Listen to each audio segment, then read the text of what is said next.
کہ جو عورت گانے کی تھاپ کے اور طبلے کی تھاپ پر سر دھنتی ہے، یہ یاد رکھو اس کی کوکھ سے کوئی خالد بن ولید پیدا نہیں ہو سکتا، نہیں ہو سکتا، نہیں ہو سکتا۔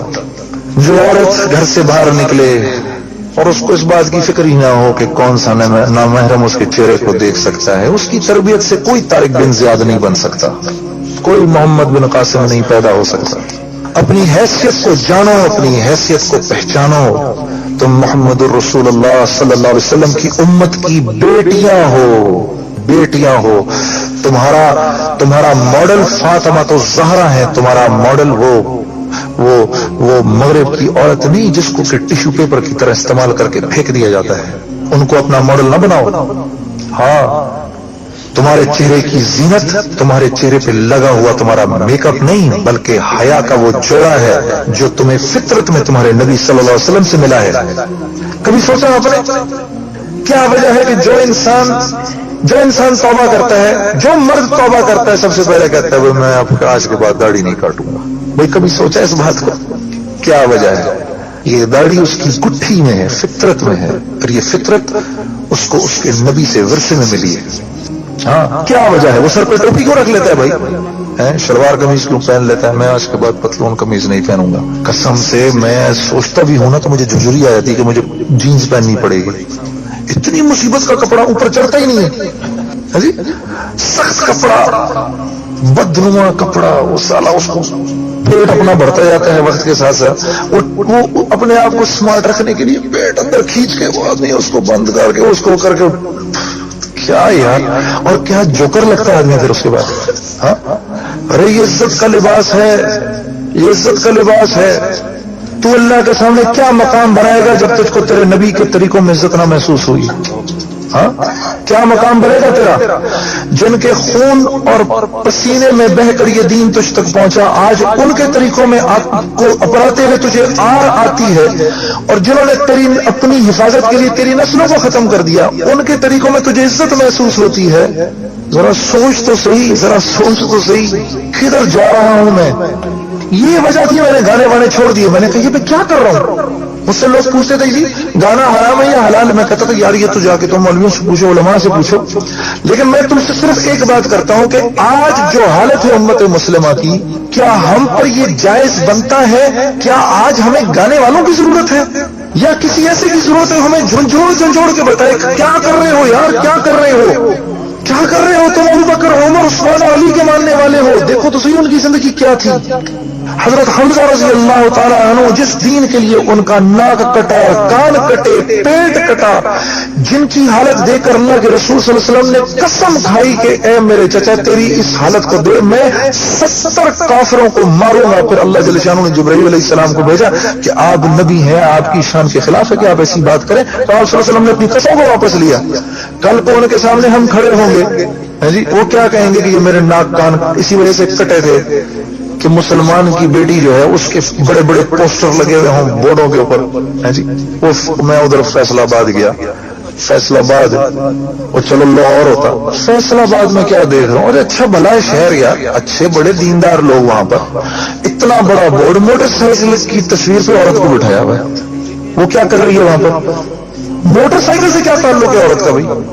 یہ آپ دیکھو، یہ میری سوچ ہے، یہ ہنسنے کا مقام نہیں، چیخ چیخ کے رونے کا مقام ہے۔ آج اگر تیرے دل میں اس بات کا درد نہیں ہے کہ اللہ کے رسول صلی اللہ علیہ وسلم کی امت کٹ رہی ہے میرے عزیز، تو پھر اللہ کے حکم کے آنے کے انتظار میں بیٹھ، پھر دیکھ تیرے ساتھ کیا ہوتا ہے۔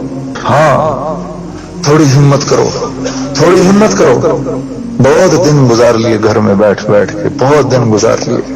حضرت ابو ایوب انصاری رضی اللہ تعالی عنہ، کیا 88 سال کی عمر، اتنی جی 88 سال کی عمر، بیمار بستر پر لیٹے ہوئے ہیں، اور مسلمانوں کی فوج کا سپہ سالار جو قسطنطنیہ پر ابھی چڑھائی کرنے والا ہے پوچھ رہے حضرت کیا حکم ہے، کیا حکم ہے میرے لیے، آپ کے بارے میں کیا حکم ہے؟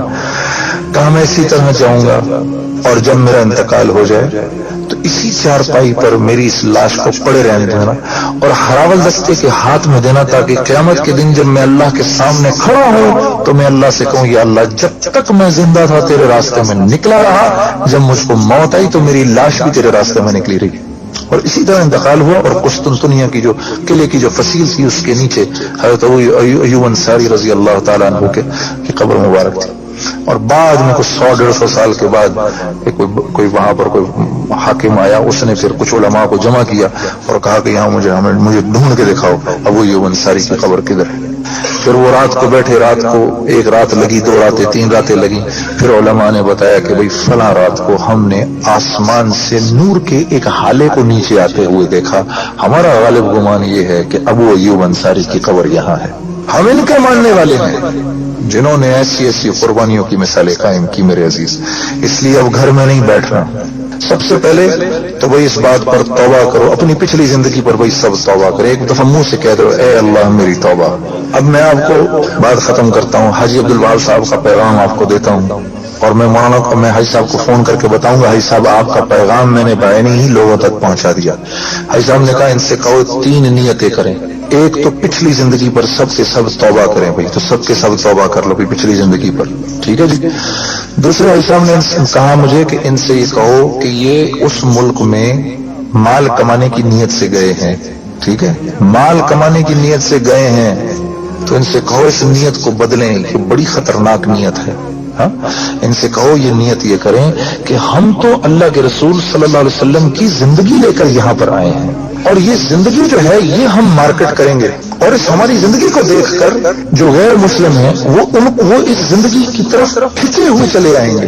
تو بھائی سب اپنی نیتیں بدل لو. بھائی یہاں مال کمانے ہم نہیں آئے، ہم تو اللہ کے رسول صلی اللہ علیہ وسلم کے سفیر ہیں، آپ کے نائب ہیں، اور ہم آپ صلی اللہ علیہ وسلم کی زندگی لے کر یہاں پر آئے.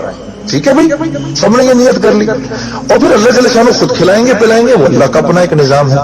اور کہا فرمانے لگے تیسری ان سے نیت یہ کرواؤ کہ اے اللہ تو نے ہم کو پیدا کیا، ہمارا مقصد یہ تھا کہ تیرے نام کو دور اور دیر تک لے کے جاتے. جو دین تو ہمارے لیے، جو دین تو نے ہمارے پاس رسول اللہ صلی اللہ علیہ وسلم کے ذریعے بھیجا، اس دین پر خود بھی عمل کرتے اور اس کی طرف لوگوں کو بھی بلاتے. اس کام کو ہم نے نہ کیا، اور اس کام کے نہ کرنے کو ہم نے گناہ بھی نہ سمجھا. اے اللہ تو ہمارے اس گناہ کو معاف کر دے. تو میرے عزیزو یہ بھی دعا کر لو سب کے سب، ٹھیک ہے جی. کہ تینوں نیتیں سب نے کر لی. الحمدللہ. اللہ جل شانہ آپ سب کا بیٹھنا قبول کرے.